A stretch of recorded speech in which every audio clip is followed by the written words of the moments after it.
আসসালামু আলাইকুম নবম শ্রেণীর প্রিয় শিক্ষার্থীরা সবাইকে আসসালামু আলাইকুম রুটা স্কুল অ্যান্ড কলেজ অনলাইন ক্লাসের পক্ষ থেকে সবাইকে শুভেচ্ছা স্বাগতম। প্রিয় শিক্ষার্থীরা, তোমরা অনিয়মিত অনলাইনে ক্লাস করছো। আমি আজকে তোমাদের সাথে শুরু করব নবম শ্রেণী গণিত। আমরা এর উপর একটা ক্লাস করেছি, আগেও একটা ক্লাস করেছি যে 4.1-এর তোমার সূচক ও লগারিদমের উপর একটা ক্লাস করেছি। আজকে আমরা তার উপর একটা ক্লাস করব এবং এখান থেকে কিছু শিখব। তোমরা সবাই বোর্ড বইটা বের করো, খাতা কলম বের করো সামনে, আমার সাথে সাথে প্র্যাকটিস করবে। প্র্যাকটিস করলে দেখবে তোমরা ভালো পারবে। সবাই বোর্ড বই বের করো। বইয়ের অঙ্কগুলো আমরা গতদিনে উদাহরণগুলো করেছিলাম এবং এর মধ্যে যে ইম্পর্টেন্ট সূত্রগুলো আছে সেগুলো আমরা আলোচনা করেছিলাম। আজকে আমরা অধ্যায়ের অঙ্ক নিয়ে আলোচনা করব। যে বিষয়টা তোমাদের কাছে নতুন মনে হলেও এটা তোমরা সহজেই পারবে। খেয়াল করো, বইয়ের 4.1টা বের করো। তাহলে আসো আমরা শুরু করি, সময় নষ্ট করব না, কারণ ক্লাসের মধ্যে আমরা জানি যে অনলাইনে মাত্র ক্লাস করি আমরা 20 থেকে 25 মিনিট। সেইখানে বাড়তি কথা বলে তোমাদের সাথে সময় নষ্ট করব না। আরেকটা কথা, তোমাদের গত ক্লাসেও বলেছিলাম যে যদি কেউ না বোঝো তাহলে অবশ্যই আমাদের কমেন্ট বক্সে জানাবে, যাতে আমরা কি করতে পারি, এগুলা একটু তোমাদেরকে পুনরায় বলতে পারি বা জানাতে পারি যে কীভাবে করব। আসো আমরা শুরু করি। তাহলে 1 নম্বর থেকে শুরু করব। সবাই খাতা কলম রেডি? তাহলে 1 নম্বরে আমাদের আছে 7⁻³ ইন্টু 7⁻³ নিচে আছে 3 ইন্টু 3⁻⁴। মান নির্ণয় সরল করো বা মান নির্ণয় একই কথা। এখন কথা হচ্ছে যে আমরা কিন্তু শিখেছি, গত ক্লাসে শিখেছি যে কিভাবে গুণ থাকলে কি করতে হয়, যোগ থাকলে কি করতে হয়। এই বিষয়টা কিন্তু আমরা জানি যে গুণের সময়, সূচকের সময়, গুণের সময় কি হয়, ভাগের সময় কি হয়, বিয়োগের সময় কি হয়, সেই বিষয়টা কিন্তু আমরা ক্লিয়ার জানি এবং ওই বিষয় নিয়ে আমাদের কিন্তু আলোচনা। তাহলে একটু খেয়াল করো যে আমরা এখানে কিভাবে করব। অতি সহজ, তোমরা একটু খেয়াল করলে, একটু বোঝার চেষ্টা করলেই ইনশাল্লাহ আমরা ভালো মতো পারবো। তাহলে দেখো, তোমরা জানো যে গুণের বেলায় পাওয়ার কি হয়ে যায়, যোগ হয়ে যায়। তাহলে এখানে মাইনাস আছে, প্লাস মাইনাসে মাইনাস হয়ে যাবে।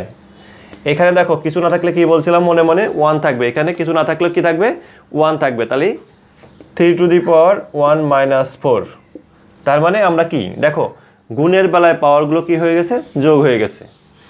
তারপরে দেখো আমরা সরাসরি করতেছি, তোমরা খেয়াল করো, এরপরে এই লাইন, এরপরে এই লাইন, যাতে জায়গায় আমাদের একটা বোর্ডে একটা জায়গায় আমাদের একটা অঙ্ক মুছতে না হয়, পুনরায় আমরা আরেকবার বুঝতে পারি। দেখো 7⁻0 বিয়োগ করলে, তারপরে এখানে হচ্ছে কত, 3⁻³ বিয়োগ করলে। এর আগে তোমাদের আমি বলেছিলাম যে a⁻0 is not equal to 0, মানে a⁻0 মান কখনোই কি হতে পারে, 0 হতে পারবে না। তার মানে কি a⁻0 = 1। তাহলে a⁻0 আর 7⁻0 একই ধরনের কথা, একই সংখ্যা, সূত্র সাজে। তাহলে এখানে আমরা এটা পরিবর্তে লিখতে পারি 1। আর তোমরা জানো যে ইনভার্স থাকলে ওটাকে আমরা ভাগ আকারে লিখতে পারি, বিয়োগ থাকলে কি হয়, ভাগ হয়। তাহলে এখানে কি আছে, বিয়োগ আছে, বিয়োগ থাকলে ভাগ হয়ে যাবে। তাহলে সেই ক্ষেত্রে আমরা কি করতে পারি যে 1 ইন্টু 3⁻³ সমান দেখো 1 এর কোনো মূল্য নেই, এখানে 3⁻³ সমান 7 আমাদের অ্যান্সার। দেখো অনেক সহজভাবে কিন্তু আমরা ইচ্ছা করলে পারি। তোমরা জানো যে 3⁻³ মানে কি, কিউটাকে 3টাকে যদি আমরা 3 বার গুণ করি, মানে পাওয়ার 3 আছে, তাহলে 3 বার গুণ করলে কত হয়, 27 হয়। তাহলে দেখো কত সহজেই কিন্তু আমরা অঙ্কটা সমাধান করে ফেলতে পারলাম। যদি একটু খেয়াল করো, এই একটা অঙ্ক, 2টা অঙ্ক বা 3টা অঙ্ক যদি খেয়াল করো, বাকিগুলো অটোমেটিক্যালি তুমি নিজেরাই করতে পারবে, এটা আশা করি। তাহলে খাতায় তুলে রাখবে যাতে পুনরায় প্র্যাকটিস করতে পারো। এই ধরনের অনেক অঙ্ক আছে, এই ধরনের অনেক অঙ্ক বা এই ধরনের অঙ্ক আমরা করবো আর কি রেগুলার। আমি প্রত্যেকটা অঙ্কই তোমাদের করে দেবো, তোমরা আস্তে আস্তে এগুলো সমাধান করার চেষ্টা করবে। তাহলে আমাদের 1 নম্বরটা ওকে শেষ, আমরা 2 নম্বরটা করবো এখন। হ্যাঁ, একটু খাতায় লিখবে যাতে তোমরা সহজেই মনে রাখতে পারো এটা। 2 নম্বর আছে, দেখো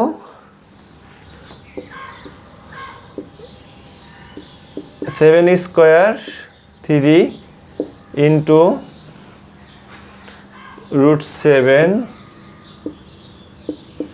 নিচে আছে √7। দেখো এটা হচ্ছে আমাদের অঙ্ক, একটু সবাই অঙ্কটা তোলো। হ্যাঁ, এটা হচ্ছে আমাদের অঙ্ক। এখন দেখো খেয়াল করো, আমরা জানি যে রুট উঠে গেলে কি হয়, হাফ হয়। রুটের পরিবর্তে আমরা কি লিখতে পারি, রুটের পরিবর্তে আমরা কি লিখি, রুটের পরিবর্তে আমরা হাফ লিখি। কিন্তু রুটের উপর যদি কোনো সংখ্যা থাকে সেই ক্ষেত্রে আমরা কি করি সেটা কিন্তু আমি তোমাদের বলেছি। তাহলে রুটের উপর যদি কোনো সংখ্যা থাকে সেই ক্ষেত্রে আমরা লিখতে পারি 7 এই যে স্কোয়ারটা ঠিকই থাকবে, স্কোয়ার তার উপর দেখো 1/3 রুট ওভার 7 1/3। আমি কি বলছি, যদি রুট উঠায় দেই, যদি রুটটা উঠায় দেই তাহলে আমরা কি করব, হাফ লিখতে পারি। রুটের পরিবর্তে হাফ লিখতে পারি, এটাও আমরা হাফ লিখে দেই। অ্যান্সারে তোমার ওই রকমই আসতে পারে যে দেখো, তাহলে আমরা রুটের পরিবর্তে কি লিখলাম, হাফ লিখলাম। তাহলে যদি আমরা রুটের উপর কোনো সংখ্যা থাকে সেই সংখ্যা ওই হাফের পরিবর্তে সেইখানে বসে যায়, একটু খেয়াল রাখবা এটা। এরপর দেখো পাওয়ারে পাওয়ারে সূচকে সূচকে গুণ, মানে সূচকে ঘাতে ঘাতে গুণ, ঘাতের ঘাত। আমরা এই সূত্র শিখেছিলাম 5 নম্বর সূত্র, যে ঘাতের ঘাত থাকলে কি হয়, এই যে এরকম শিখেছিলাম না, a⁴m n, তাহলে কি হবে a⁴mn কি গুণ হয়ে যাবে, এটা কিন্তু আমরা শিখেছি যে ঘাতের পাওয়ারের যদি ঘাত থাকে তাহলে দেখো এটা কি উপরে গুণ হয়ে যাবে। তাহলে 7⁴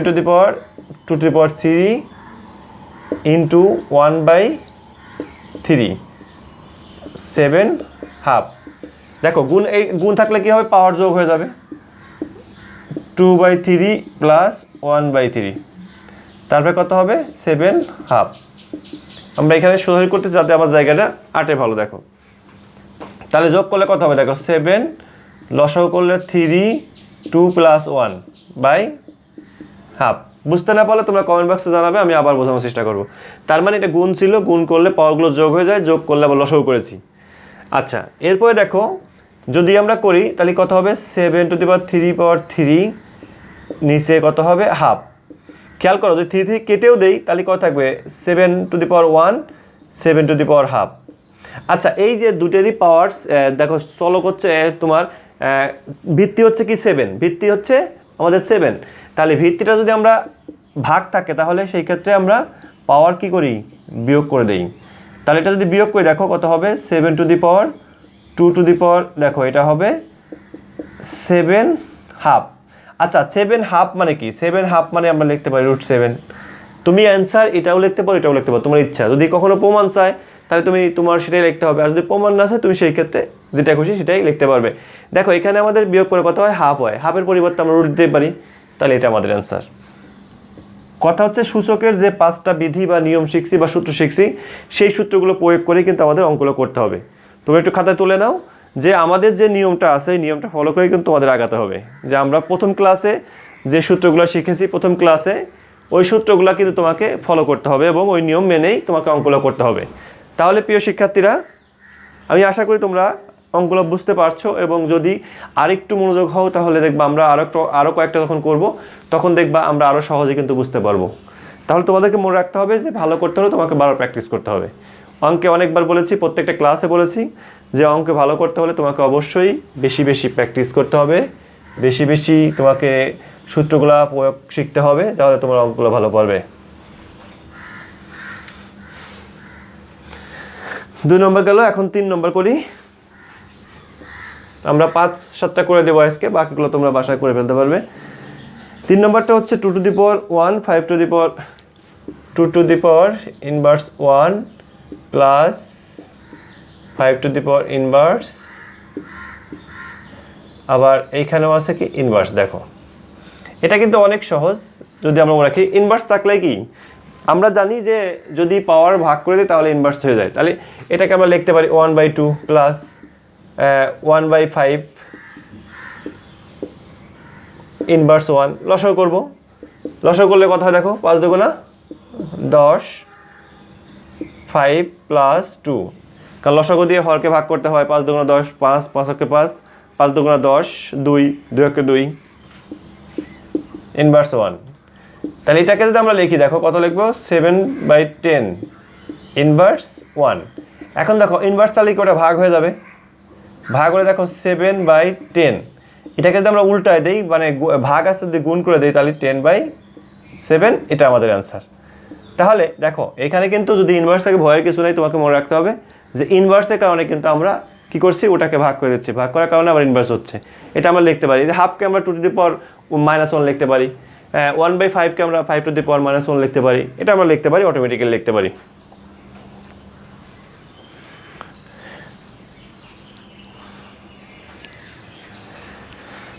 আশা করি সবাই তুলছো, খাতায় তুলতে হবে, কিন্তু খাতায় না তুললে পরবর্তী তুমি খুঁজেও কিন্তু পাবে না।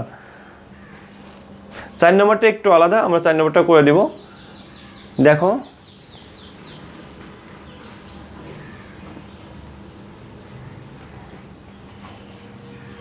চার নম্বরটা হচ্ছে 2⁴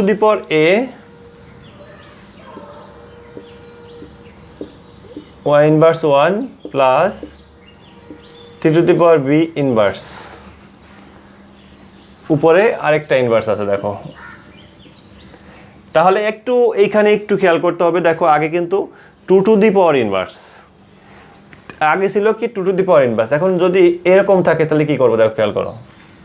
তাহলে এখানে আমরা করব 2 × 1/a, কারণ কি শুধুমাত্র ইনভার্স হচ্ছে এর উপর, প্লাস 3 × 1/b।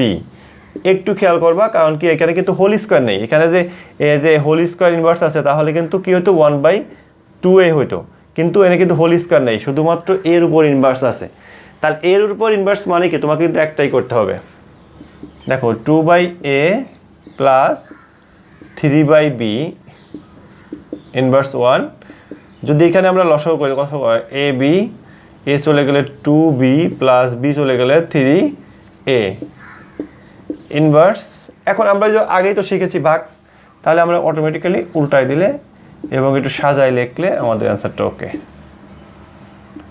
ভাগ আগেরটার মতোই, শুধুমাত্র এটা দেখো এরপর লাইন আমি এরকম লিখতাম যে 1/, সম্পূর্ণটা, যে 1 ভাগ এই সম্পূর্ণ অংশ, তাহলে কিন্তু আবার উল্টে যেত, উল্টে গেলে আমরা কিন্তু এই মানটাই পেতাম। তাহলে আমরা কিন্তু সহজেই বুঝতে পারি যে সূচকের ক্ষেত্রে ভাগের সময় কি হবে, গুণের সময় কি হবে, সেই নিয়মটা সবসময় আমাকে ফলো করতে হবে। আশা করি বুঝতে পারছো। একটু বড় একটা করব, একটু বড় ধরনের, এখন চলে যাবো আস্তে আস্তে বড় অঙ্কে, কারণ কি এখন তো আমরা বুঝতে পারছি কিভাবে আমরা করব। তাহলে আমরা কি করতে পারি, আস্তে আস্তে আমরা বড় দিকে যেতে পারি। আমরা 5 নম্বরটা তোমরা করবে, 6 নম্বরটা করে দেবো আমি। দেখো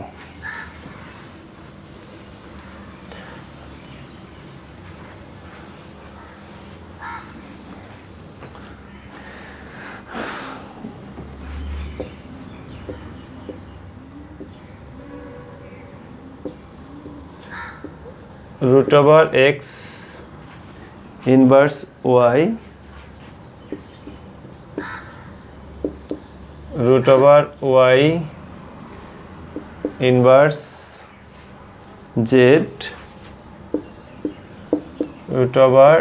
√z ইনভার্স x।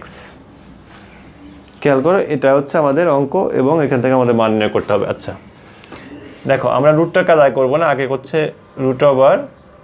√1/x গুণ y, এটা তো বুঝতে পারছি, √1/y ইন্টু জেড ইন্টু দেখো √1/z ইন্টু এক্স। আমরা শুধু x এর ইনভার্স, y এর ইনভার্স, z এর ইনভার্স করে ফেললাম, এই কাজটা করে ফেলছি আর কি। দেখো তারপরে আমরা লিখবো যে এখানে তো আমরা লিখি, দেখো y/x z/y x/z। আচ্ছা এরপরে দেখো আমরা এটাকে, দেখো এই রুট মানে কি x এর উপর ও y এর উপর, দুটোর উপরেই কিন্তু আছে। তাই তোমাকে খেয়াল করতে হবে যে দুটোর উপরে যদি রুট থাকে তাহলে আমরা কি করব, এটা কিন্তু আলাদা করতে পারি। আলাদা বলতে যে √y √x into √z √y into zxz yz। দেখো এখানে কিন্তু আমরা যার যার মতো আলাদা করে ফেলছি, কারণ উভয় পক্ষে রুট থাকলে আমরা আলাদা করতেই পারি। কারণ যেমন আমি তোমাকে যদি দেখাই একটা জিনিস, যে এখানে ধরো সাপোজ 5/4 আছে, তাহলে এটাকে যদি আমরা 5কে রুট করি, এটাকে আমরা রুট করি 2 হবে, তাহলে আমরা লিখতেই পারি, এটা আলাদা করে ফেলতেই পারি। এখন দেখো কাটা যাবে, এখানে কাটা যাবে কি, দেখো x গুণের বেলায় কাটা যায়, এটা আমরা জানি। তাহলে এখানে সবগুলো কেটে দিলে কত হবে, 1 হবে। এইখানে আমাদের অ্যান্সারটা কত হবে, 1 হবে। তাহলে দেখো তোমার কথা হচ্ছে তোমার ফরম্যাটটা বুঝতে হবে এবং কীভাবে করলে অঙ্কটা সহজে করতে পারবো সেই বিষয়টা তোমাকে ক্লিয়ার হতে হবে। কারণ তুমি যদি বিষয়টা ক্লিয়ার হতে পারো তাহলে কিন্তু অঙ্ক তোমার জন্য সহজ হবে। যদি বিষয়টা ক্লিয়ার না হতে পারে তাহলে কিন্তু তোমার জন্য অঙ্কটা কঠিন হয়ে যাবে। তাহলে তোমাকে আগে বুঝতে হবে যে আমি কোন অঙ্ক কীভাবে করব, মানে কোনটা করলে আমার সুবিধা হবে, কোনটা করলে সহজে আমার অ্যান্সারটা মিলবে এবং সমাধান বের হয়ে যাবে। তাহলে সেই নিয়মেই তোমাকে আগাতে হবে। তাহলে প্রিয় শিক্ষার্থীরা, এই যে আমি যেভাবে তোমাদের করাচ্ছি তোমরা ইচ্ছা করলে বাসায় এইভাবেই তোমরা প্র্যাকটিস করে করে তোমরা একটু আগায় যেতে পারো। প্রত্যেকটা অঙ্ক তোমরা এইভাবে করে প্রত্যেকটা আগায় যাবা এবং এইভাবেই তোমাদের আগাইতে হবে। হ্যাঁ, আমরা আরেকটা অঙ্ক করব আজকের ক্লাসে, কিন্তু তার আগে কিছু কথা হচ্ছে যে আমরা দেখো 5 নম্বর অঙ্কটা করে নেই, 5 নম্বরটা করে দেবো, সমস্যা নেই, সবগুলাই করে দেবো। কারণ আমরা নতুন 9-এ উঠছি, দেখবা আমাদের কিন্তু এই তোমার লগ বা লগারিদম বা সূচক এগুলো কিন্তু সূচক আমরা জানি কিন্তু লগারিদমটা ব্যবহার করিনি, লগটা ব্যবহার করে কখনো করি নাই, কিন্তু সেটার ব্যবহার আমরা জানবো।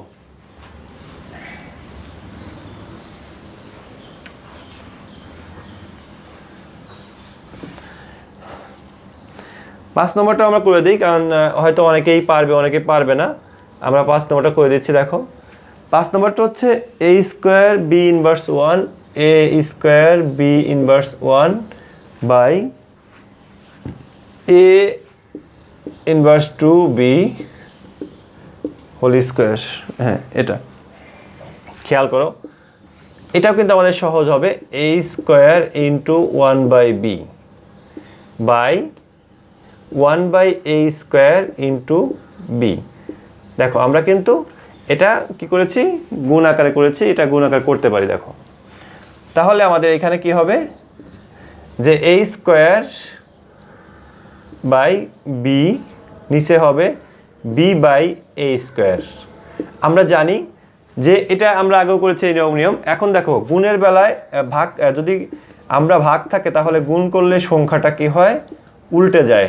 তাহলে এটা যদি ভাগ আছে গুণ করলে কি হবে, উল্টে যাবে। দেখো এইখানে আমরা তাহলে a to the power 4 b square তার উপর কি আছে, হোল স্কোয়ার আছে। দেখো a to the power 8 b to the power 4, এটা হচ্ছে আমাদের অ্যান্সার। তাহলে আমি এই নিয়ম কিন্তু আবার শিখেছি। দেখো এটা হচ্ছে পাওয়ার, তার উপর স্কোয়ার আছে। কথা হচ্ছে ঘাতের উপর ঘাত, ঘাতের সূচকের ঘাত, মানে ঘাতের উপর ঘাত থাকলে সেটা আমরা কীভাবে নির্ণয় করতে পারি, তাহলে সেটা কিন্তু আমরা বুঝতে পারছি। তাহলে প্রিয় শিক্ষার্থীরা, আমি আশা করব যে এইভাবে যদি বাসায় প্র্যাকটিস করো তাহলে তোমরা দেখবা 7 নম্বর 8 নম্বর 9 নম্বর 10 নম্বর এগুলো সবই পারবে। কারণ কি, যদি আমরা প্র্যাকটিস ঘন ঘন করি, বেশি বেশি প্র্যাকটিস করি, তাহলে অঙ্কে ভালো করতে পারবো। আর বেশি বেশি প্র্যাকটিস না করলে অবশ্যই আমরা কিন্তু এই বিষয়ে পারবো না। আরেকটা বিষয় তোমাদের অবগত হতে হবে যে তোমাদের মনে রাখতে হবে যে পড়াশোনা নিজে করতে হবে, কিন্তু তোমাদেরকে প্রত্যেকটা বিষয় বুঝে এবং সেই বিষয়ে আগাতে হবে। তাহলে তোমাদের বাসায় অবশ্যই আমরা কত পর্যন্ত করেছি, আমরা হচ্ছে 1 থেকে 6 পর্যন্ত করেছি, মানে 1 থেকে 6 পর্যন্ত করেছি। তোমরা বাসায় এগুলো প্র্যাকটিস করবে এবং বাকিগুলোও প্র্যাকটিস করবে। যদি না পারো আমরা পরবর্তী ক্লাসে ইনশাল্লাহ করে দেব। তাহলে প্রিয় শিক্ষার্থীরা, অবশ্যই বাসায় বেশি বেশি পড়াশোনা করো, ভালো থাকো, সুস্থ থাকো। পরবর্তী ক্লাসে ইনশাল্লাহ আমরা এরপর থেকেই শুরু করব। সেই পর্যন্ত অপেক্ষায় থাকো। আসসালামু আলাইকুম।